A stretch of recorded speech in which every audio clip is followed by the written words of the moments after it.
Hello दोस्तों, मैं अनुरोध यादव नेड एकेडमी के ऑनलाइन प्लेटफॉर्म में आप सभी का स्वागत करता हूं। दोस्तों, आज हम लोग जो है अपने क्रम को लगातार आगे बढ़ाते हुए दोस्तों पृथ्वी की आंतरिक संरचना के विषय में हम लोग अध्ययन करेंगे। दोस्तों, यह टॉपिक आपके लिए बहुत ही महत्वपूर्ण है, खासकर चाहे टेट का एग्ज़ाम दे, चाहे सुपर टेट का एग्ज़ाम दे और चाहे अदर वनडे एग्ज़ाम दे, चाहे खंड शिक्षा अधिकारी का दे। तो दोस्तों, यह बहुत ही महत्वपूर्ण टॉपिक है और यहाँ से एक आध सवाल आपके एग्ज़ाम में मिलता है दोस्तों। तो ध्यान रखिएगा, आज हम लोग पृथ्वी की आंतरिक संरचना के विषय में जानकारी प्राप्त करेंगे। और दोस्तों, जैसा कि आप जानते हैं कि धरातल पर विभिन्न प्रकार के परिवर्तन, विभिन्न प्रकार की संरचना को हम देखते हैं, तो इसी प्रकार से भूगोलविदों के दिमाग में जब यह बात उत्पन्न हुई कि जिस प्रकार से धरातल पर विभिन्न प्रकार के परिवर्तन, विभिन्न प्रकार की संरचनाओं में अंतर दिखाई देता है, तो उसी प्रकार से अगर हम पृथ्वी की आंतरिक संरचना की बात करें तो पृथ्वी की आंतरिक संरचना की बनावट कैसी होगी। तो इसी परिप्रेक्ष्य में उन्होंने पृथ्वी की आंतरिक संरचना की जानकारी प्राप्त करने का प्रयास किया। तो यहाँ पर दोस्तों दो प्रकार के माध्यम का प्रयोग किया। एक पहला माध्यम है आपका अप्राकृतिक साधन। क्या है? अप्राकृतिक साधन। ठीक है, कौन सा साधन है दोस्तों? तो अप्राकृतिक साधन है। दूसरा कौन सा है? तो दूसरा है प्राकृतिक साधन। कौन सा है? प्राकृतिक साधन। ठीक है, दूसरा कौन सा है? प्राकृतिक साधन। तो दोस्तों ध्यान रखिएगा, यहाँ पर हम लोग एक एक करके पढ़ने का प्रयास करेंगे। पहले लेंगे अप्राकृतिक साधन। पहला कौन सा लेंगे दोस्तों? अप्राकृतिक साधन। ठीक है, तो अप्राकृतिक साधन के अंतर्गत हम लोग पहला देखने का प्रयास करेंगे। इसमें कौन सा है? तो पहला है घनत्व। घनत्व। और दूसरा क्या है? तो दूसरा है तापमान। क्या है? तापमान। तो दोस्तों यहाँ पर पहले हम लोग घनत्व की बात करेंगे और फिर बाद में किसकी बात करेंगे? तापमान की। तो देखने का प्रयास करते हैं।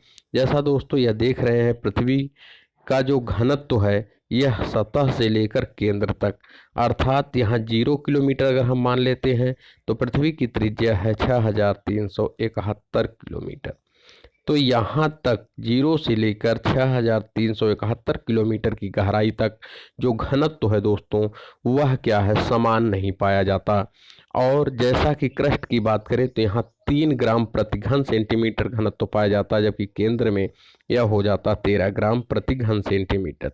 तो यहाँ पर क्या हो रहा दोस्तों? घनत्व का अंतर पाया जा रहा है। इसलिए घनत्व के आधार पर पृथ्वी की आंतरिक संरचना की जानकारी प्राप्त नहीं हो सकती। ठीक है, अब चलते हैं, हम बात करते हैं किसकी? तापमान की। तो तापमान की बात किया जाए तो दोस्तों जैसे 32 मीटर की गहराई पर, 32 मीटर की गहराई पर जाने पर 1 डिग्री सेंटीग्रेड तापमान की क्या होती है? बढ़ोतरी हो जाती है। तो दोस्तों यह जो है लगातार यथावत नहीं रहता, 6371 किलोमीटर की गहराई तक इसमें अंतर पाया जाता है। और इसी कारण से दोस्तों तापमान के आधार पर भी पृथ्वी की आंतरिक संरचना के विषय में जानकारी प्राप्त नहीं हो सकती। अब बात करते हैं प्राकृतिक साधन के अंतर्गत। किसकी बात करते हैं? प्राकृतिक साधन के अंतर्गत। तो प्राकृतिक साधन के अंतर्गत पहला है ज्वालामुखी। कौन सा है? ज्वालामुखी। और दूसरा है दोस्तों आपका कौन सा? भूकंप। कौन सा है? भूकंपीय तरंगे। ठीक है, तो ज्वालामुखी और भूकंपीय तरंगों के माध्यम से हम पृथ्वी की आंतरिक संरचना की जानकारी प्राप्त करने का प्रयास करेंगे। तो दोस्तों इसी क्रम में सबसे पहले हम लेंगे ज्वालामुखी। सबसे पहले क्या लेंगे? ज्वालामुखी। तो ध्यान रखिएगा, अगर ज्वालामुखी की बात किया जाए दोस्तों, तो ज्वालामुखी का उद्गार जिस भी क्षेत्र से पृथ्वी के से होता है तो वह क्षेत्र क्या होगा? वहाँ पर तापमान अधिक होगा और तापमान अधिक होने के कारण वह क्षेत्र तरल अवस्था में है। अर्थात ज्वालामुखी यह प्रमाणित करती है कि पृथ्वी का जो आंतरिक संरचना है वहाँ पर कोई ऐसा भाग है जो तरल अवस्था में है। अर्थात ज्वालामुखी यह प्रमाणित करती है कि पृथ्वी केवल और केवल ठोस से माने पदार्थों से नहीं बनी है, बल्कि यह तरल पदार्थों से भी निर्मित है। ठीक है दोस्तों, चलिए अब बात करते हैं भूकंपीय तरंगों के माध्यम से। किसके माध्यम से? भूकंपीय तरंगों के माध्यम से। ठीक है। तो भूकंपीय तरंगों की बात किया जाए तो 3 प्रकार की होती हैं, एक पी है, एक यस है और एक यल है। तो दोस्तों इसमें यल का प्रयोग नहीं होता है, ठीक है।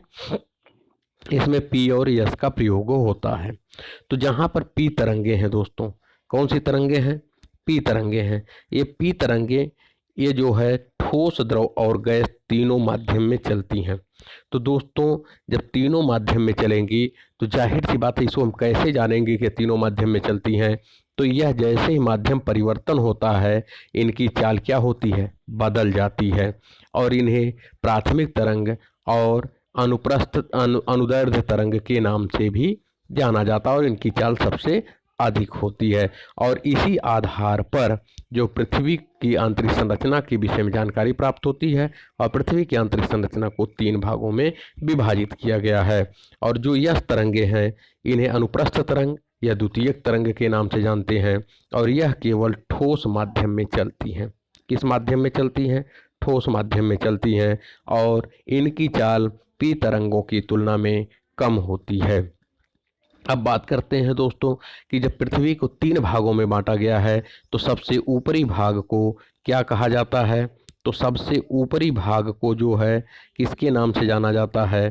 तो क्रस्ट के नाम से जाना जाता है। किसके नाम से जाना जाता है? क्रस्ट के नाम से।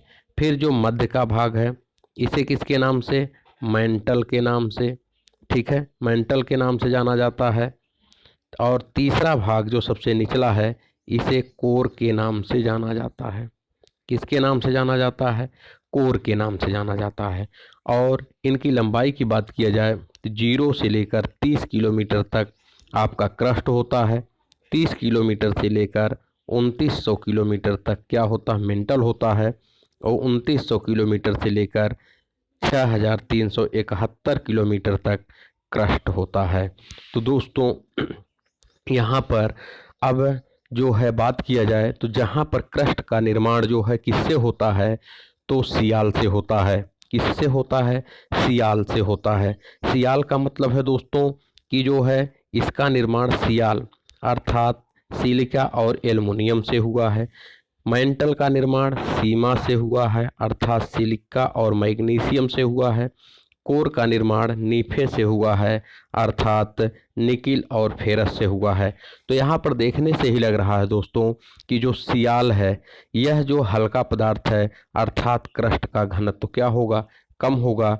जबकि यहाँ सिलिका और मैग्नीशियम है तो एल्युमिनियम की तुलना में मैग्नीशियम का घनत्व अधिक है, इसलिए क्रस्ट की तुलना में मेंटल का घनत्व क्या होगा?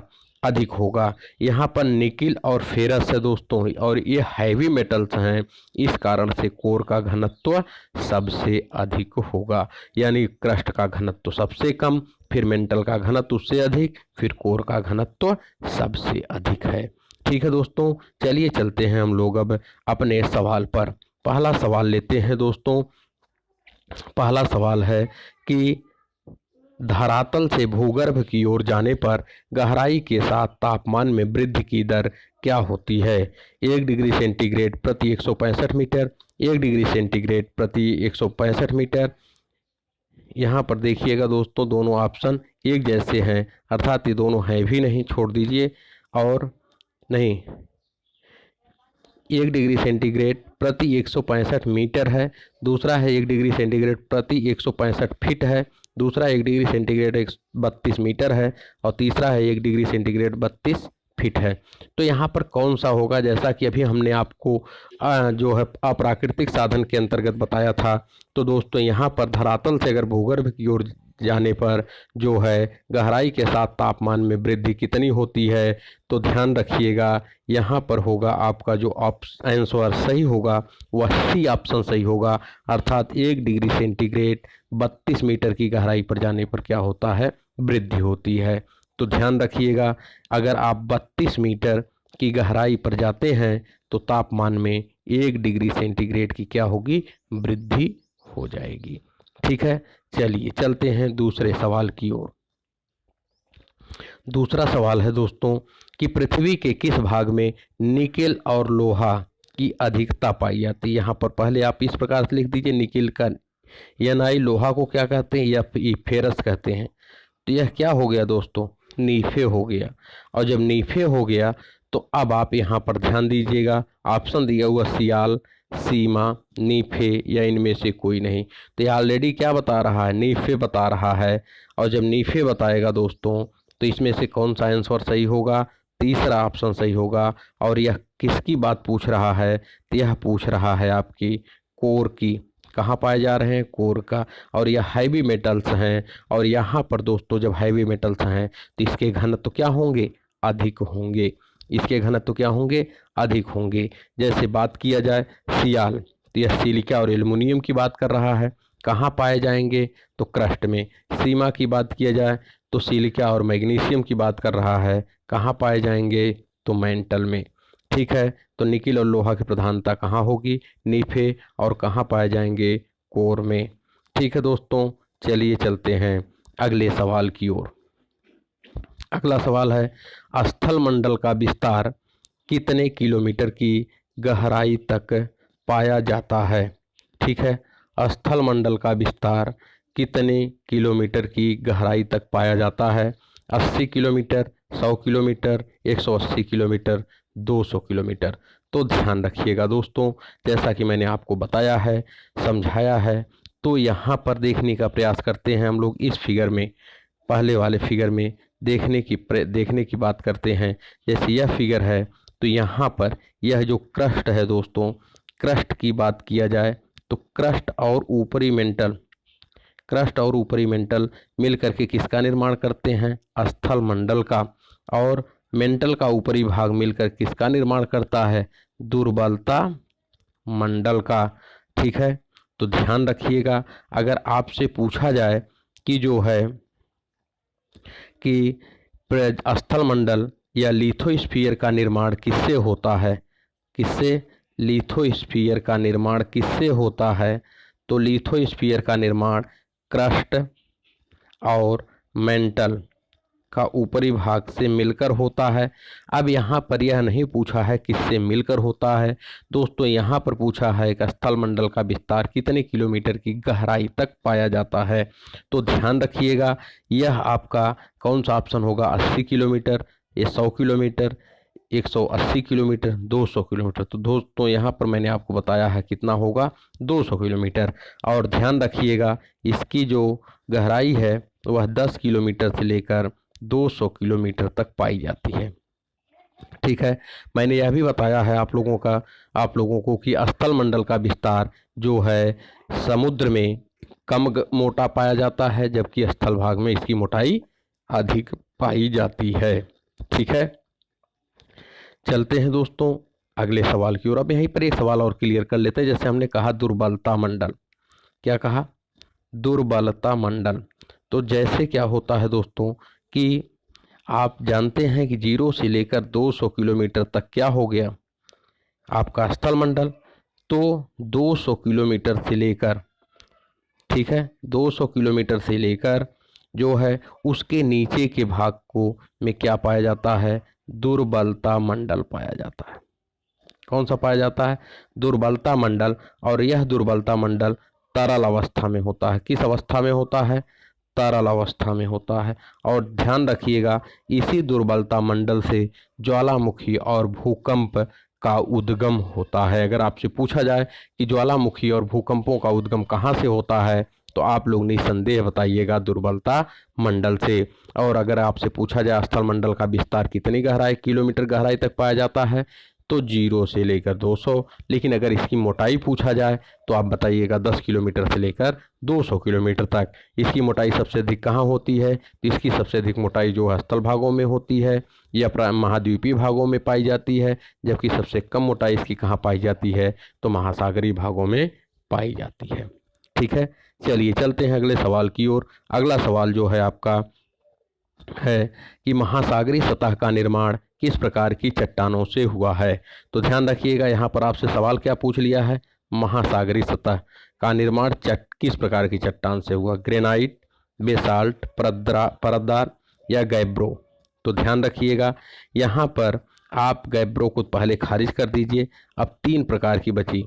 और जबकि यहाँ पर दोस्तों जो यह ग्रेनाइट और बेसाल्ट है, यह आग्नेय चट्टानों के ही प्रकार हैं। आगे हम लोग जब चट्टान पढ़ेंगे तो वहाँ पर ज़्यादा क्लियर होगा। ठीक है, परतदार जो है दूसरी चट्टान है। तो यहाँ पर पूछ रहा है कि जो है महासागरीय सतह का निर्माण किस प्रकार की चट्टानों से हुआ है। और हमने बताया है कि अगर आपसे पूछा जाए कि जो है पृथ्वी के निर्माण में सबसे अधिक योगदान किस प्रकार की चट्टान का है, तो सबसे अधिक योगदान किस प्रकार की चट्टान का है दोस्तों, तो आग्नेय चट्टान का है। अगर आपसे पूछा जाए कि पृथ्वी पर सबसे अधिक विस्तार किस चट्टान का पाया जाता है, फैलाव किस प्रकार की चट्टान का पाया जाता है, तो परतदार। तो यहाँ पर क्या पूछ रहा है दोस्तों, निर्माण पूछ रहा है। और जब निर्माण पूछेगा तो इसका मतलब आग्नेय चट्टान से ही होगा।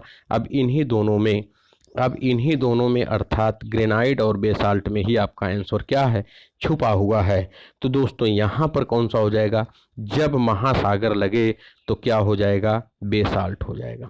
क्या हो जाएगा, बेसाल्ट हो जाएगा। तो ध्यान रखिएगा, महासागरीय सतह का निर्माण किससे हुआ है, तो बेसाल्ट चट्टान से हुआ है। किससे हुआ है, बेसाल्ट चट्टान से। और हमने आपको चट्टान चैप्टर में बताया है कि ग्रेनाइट और बेसाल्ट में कोई डिफरेंस नहीं है, बशर्ते इनके कण का आकार क्या होता है, बड़ा और छोटा होता है। जहाँ पर बेसाल्ट चट्टान के कण क्या होते हैं, छोटे होते हैं, वहीं पर ग्रेनाइट चट्टान के कण क्या होते हैं, बड़े होते हैं। और यह दोनों किस प्रकार की चट्टानें हैं, तो आग्नेय प्रकार की। और इसी प्रकार से महासागरीय सतह का निर्माण किस प्रकार की चट्टानों से हुआ है, तो दोस्तों बेसाल्ट चट्टानों से हुआ है। चलिए दोस्तों चलते हैं अगले सवाल की ओर। अगला सवाल है आपका कि निम्न में से किसको व्हाइट ऑफ द अर्थ के नाम से जाना जाता है। बहुत लाजवाब सवाल है दोस्तों, किसको व्हाइट ऑफ द अर्थ के नाम से जाना जाता है, क्रस्ट, मेंटल, कोर।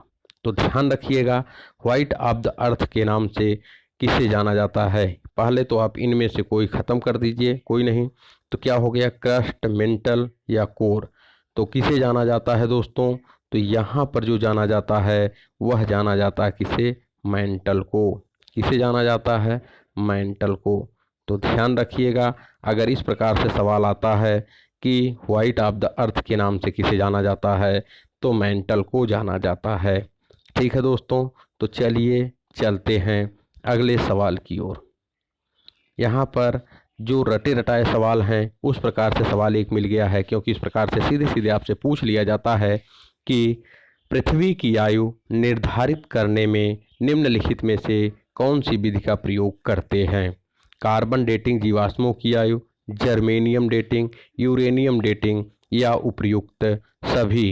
किसका प्रयोग करते हैं, तो दोस्तों ध्यान रखिएगा, पृथ्वी की उत्पत्ति 4.6 अरब वर्ष पूर्व हुई थी। कब हुई थी, 4.6 अरब वर्ष पूर्व हुई थी। तो दोस्तों इतनी लंबी जो है आयु का निर्धारण कार्बन डेटिंग से नहीं हो सकता है। तो दो प्रकार की विधियों का प्रयोग किया जाता है, कार्बन डेटिंग टेक्निक और यूरेनियम डेटिंग टेक्निक। तो यहाँ पर कार्बन डेटिंग टेक्निक को हटा देते हैं, तो दूसरी विधि कौन सी बच गई, यूरेनियम डेटिंग टेक्निक बच गई। ठीक है दोस्तों, तो दोस्तों ध्यान रखिएगा, ये जो आपको यहाँ पर एक्सप्लेनेशन दिया जा रहा है, तो दोस्तों इसी प्रकार के व्यवस्था जो हमारे फेसबुक के माध्यम से भी की जा रही है, आपके जो है यूट्यूब पे है ही, आपके टेलीग्राम चैनल पर भी उपलब्ध है। तो आप कहीं से भी इससे जो है मैटर का लाभ है, इस व्यवस्था का लाभ है उठा सकते हैं। निर्णय एकेडमी परिवार जो है आपके जो है हितों को लगातार मेंटेन करने में तत्पर है। ठीक है दोस्तों, चलिए चलते हैं अगले सवाल की ओर। अगला सवाल है कि रेडियो संचार में प्रेषण एंटीना द्वारा उत्सर्जित संकेतों का प्रतिबिंबित होता है समताप मंडल पर, ओजोन मंडल पर, आयन मंडल पर, क्षोभ मंडल पर। तो ध्यान रखिएगा, यह क्या कह रहा है दोस्तों, यह कह रहा है कि रेडियो संचार में प्रेषण एंटीना द्वारा उत्सर्जित संकेतों का प्रतिबिंबित होता है। इसका मतलब है कि रेडियो संचार में जो एंटीना द्वारा उत्सर्जित तरंगे हैं वह कहाँ पर आती हैं, किस मंडल में आती हैं। प्रतिबिंबित का मतलब है कहाँ पर आकर के अपने कार्य करती हैं, समताप मंडल, ओजोन मंडल, आयन मंडल। तो दोस्तों ध्यान रखिएगा, जैसा कि अभी आगे हम लोग जलवायु में पढ़ेंगे कि रेडियो तरंगे कहाँ से परावर्तित होती हैं, तो आयन मंडल से।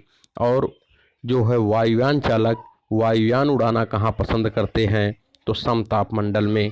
और जो भी पराबैंगनी किरणें अवशोषित कहाँ होती हैं, तो ओजोन मंडल में या ओजोन परत में। तो यहाँ पर आपसे जो सवाल पूछा जा रहा है दोस्तों कि रेडियो संचार में प्रेषण एंटीना द्वारा उत्सर्जित संकेतों का प्रतिबिंबित कहाँ होता है, तो दोस्तों क्षोभ मंडल में। कहाँ पर होता है? क्षोभ मंडल में, अर्थात ट्रोपोस्फियर में। कहाँ पर? ट्रोपोस्फियर में। तो ध्यान रखिएगा, ठीक है। चलिए चलते हैं अगले सवाल की ओर।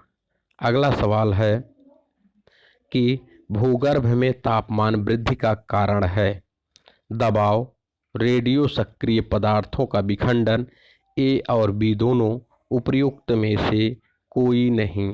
तो ध्यान रखिएगा दोस्तों, जहाँ पर आपको ए और बी जैसे दो ऑप्शन इस प्रकार से मिले तो इसका मतलब है कहीं ना कहीं ऑप्शन यही छुपा हुआ है, और इस प्रकार की संभावना 70% तक आपको क्या कर सकती है?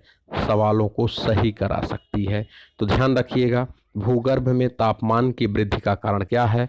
कि दबाव है और रेडियो सक्रिय पदार्थों का विखंडन दोनों है। अर्थात यहाँ पर दोस्तों दबाव के कारण भी तापमान में वृद्धि हो रही है, और रेडियो सक्रिय जो पदार्थ हैं वो लगातार क्या होते हैं? क्षय हो रहे हैं, और क्षय होने के कारण उनसे जो ऊर्जा निकलती है, ऊर्जा निकलने के कारण जो है क्या हो रहा है कि वह तापमान को बढ़ा रहे हैं। ठीक है दोस्तों, तो चलिए चलते हैं अगले सवाल की ओर। अगला सवाल है आपका, भूपृष्ठीय तापमान कितना है? तो भूपृष्ठीय ताप कितना है? 10 degree centigrade, 15 degree centigrade, 8 degree centigrade, 5 degree centigrade. तो दोस्तों ध्यान रखिएगा, जैसा कि जो है क्षोभ मंडल में जो है सूर्य की जब किरणें आती हैं तो क्या होती पृथ्वी तक, तो यहाँ से यह किरणें क्या होती हैं? परावर्तित होती हैं।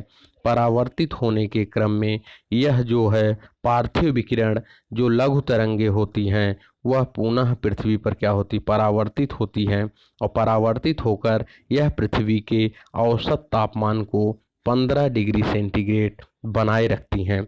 और यही 15 डिग्री सेंटीग्रेड तापमान जो है दोस्तों, यही जीवन का आधार है। अगर देखा जाए तो आपसे पूछा जाएगा कि जीवन का आधार तापमान कितना होता है, तो जीवन जीने का आधार तापमान जो है 15 डिग्री सेंटीग्रेड होता है। तो यहाँ पर भूपृष्ठीय ताप पूछा गया था दोस्तों, तो भूपृष्ठीय ताप का मतलब है पृथ्वी की सतह पर औसत तापमान कितना पाया जाता है, तो कितना पाया जाता है? तो 15 डिग्री सेंटीग्रेड पाया जाता है। ठीक है, कितना पाया जाता है? 15 डिग्री सेंटीग्रेड पाया जाता है। तो चलिए दोस्तों चलते हैं आखिरी सवाल की ओर। कह रहा है, पृथ्वी की आंतरिक संरचना के संबंध में सर्वाधिक महत्वपूर्ण जानकारी का स्रोत क्या है? तो अप्राकृतिक साधन, भूकंप विज्ञान, ज्वालामुखी क्रिया या प्लेट विवर्तनिकी।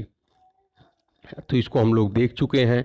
जैसा कि सबसे महत्वपूर्ण बात जो हमने देखा कि पृथ्वी को जो है क्रस्ट, पृथ्वी को क्रस्ट,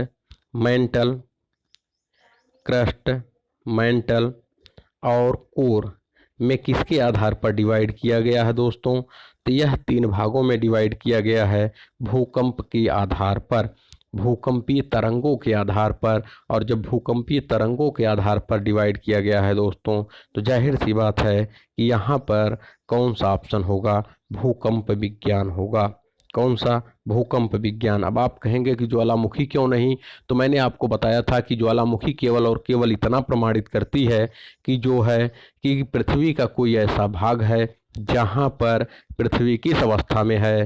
तरल अवस्था में है।